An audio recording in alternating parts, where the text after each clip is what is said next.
ये आपके सामने एक इंडस्ट्री का मैप है। काफ़ी बड़ा मैप है।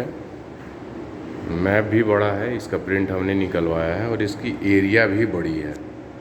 इसकी एरिया जो है वो ऑलमोस्ट 50,000 स्क्वायर मीटर के करीब है। चूँकि यहाँ पे जब देखेंगे तो ये वाली लेंथ है 208 मीटर लंबी, फिर ये 41.20 मीटर, ये 20 मीटर, ऐसा 216 मीटर, यानी इस तरफ आप देख लें तो 263 मीटर, यानी 263 मीटर लंबा और 208 मीटर चौड़ा। फिर ये थोड़ा सा पार्ट एक्सटेंडेड है। तो लगभग 50,000 स्क्वायर मीटर की ये फैक्ट्री है। इसका नक्शा क्यों आवश्यक है? वैसे किसी भी प्रकार की आप वास्तु करें, चाहे कमर्शियल हो, इंडस्ट्रियल हो, रेसिडेंशियल हो, तो मैप आवश्यक है। मैप से हमें क्या क्या देखना, जैसे इसी मैप को हम ऑब्जर्व करें तो ये मेन एंट्री देखिए कहाँ आ रहा है। ये मेन एंट्री आ रहा है S1 में, जो कि गलत है। एक दूसरी एंट्री भी है, ये है E8 में, ये भी गलत है। इसको सही करना होगा। साथ ही साथ यहाँ पे ये E6 है, E7 जो ESE जोन होता है, यहाँ पे मिल्क चिलिंग सिस्टम है, यानी ESE जोन में वाटर प्रोडक्ट में डिफेक्ट की समस्या ज़्यादा देता है, क्वालिटी कंट्रोल में समस्या आती है। साथ ही इसमें जब हम इसी E6 और E7 को आगे बढ़ेंगे तो यहाँ पे ये देखिए, ये इनका एक तालाब बना हुआ है। यहाँ पे एक ये वाटर फाउंटेन है, इसमें यहाँ पे एक कुआं है जो कि यहाँ मेंशन नहीं हो पाया ये, तो हम एग्जैक्टली कह सकते हैं।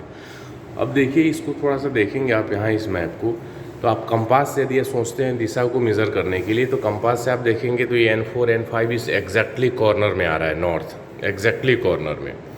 अब इस हिसाब से आप समझ लें कि ईस्ट भी कॉर्नर में होगा तो गलत होंगे, क्योंकि ये चीज़ें प्लॉट की लंबाई चौड़ाई के हिसाब से चेंज होती हैं। अब E4 E5 ये ईस्ट का सेक्शन है, ये देखिए ये यहीं पर है, लेकिन ये जो हुआ ये गलती क्यों हुई? एक वास्तु कंसल्टेंट ने इनको बताया कि दिशाएं नॉर्थ कॉर्नर में, ईस्ट साउथ वेस्ट, ये जो चारों दिशाएं हैं ये कॉर्नर में हैं। अब इसके हिसाब से, वाटर के हिसाब से इन्होंने इस वाटर की यहाँ पे प्लानिंग कर दी, मिल ये चिलिंग सिस्टम यहाँ आ जाएगा, कोई इशू नहीं है, यहाँ पे एक तालाब बनवा लो और अच्छा हो जाएगा, यहाँ वाटर फाउंटेन, जबकि ये पूरा का पूरा प्रॉब्लम क्रिएट करता है। तो ये समस्या आपको देखने को मिली। साथ ही साथ जब आएंगे, ये देखिए ब्रह्मस्थान, ये ब्रह्मस्थान का एग्जैक्ट पॉइंट है, ये ब्रह्मस्थान का एरिया, फिर ये वाला इतना पूरा ब्रह्मस्थान में आएगा। यहाँ पे एक वेल यानी एक कुआं है, ये जो है इनकी टैंक है, इसकी क्षमता 50 KL टैंक है, 50 KL टैंक। ये वाटर फिल्टर है, ये सब पानी ये ब्रह्मस्थान में ही आ रहा है। अब देखिए कुआं भी है, अंडरग्राउंड टैंक भी है। उसके बाद एक समस्या आपको क्या देखने को मिलेगी? बॉयलर। ये जो बॉयलर है वो है S6 S7 में। पावर हाउस जो यहाँ का अपना इलेक्ट्रिसिटी का सिस्टम है, वो सारी चीज़ें वो आ रही हैं SSW में। डीजी रूम का भी कुछ हिस्सा है, मिल्क से रिलेटेड कुछ हिस्से हैं, यानी ये सारी चीज़ें ये जो SSW में आएंगी वो आपको प्रॉब्लम क्रिएट करेंगी, यानी बार बार मेंटेनेंस आएगा, क्वालिटी सही नहीं होगी और आपको समस्या का सामना करना पड़ेगा। फिर एक इंट्रेंस इधर इस तरफ भी चारों तरफ रोड है, तो यहाँ एक इंट्रेंस देखिए, ये इंट्रेंस है W2 की, जो कि सही नहीं है।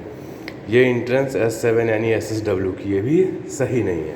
तो इससे हमें ये पता चल जाता है कि मेजर एक्टिविटीज़ कहाँ हैं, हमें किसकी रेमेडीज़ करनी होगी और किसके लिए हमें किसको मतलब आप रिप्लेस कर सकते हैं, या जैसे जो कर सकते हैं वो आप किस प्रकार से करें।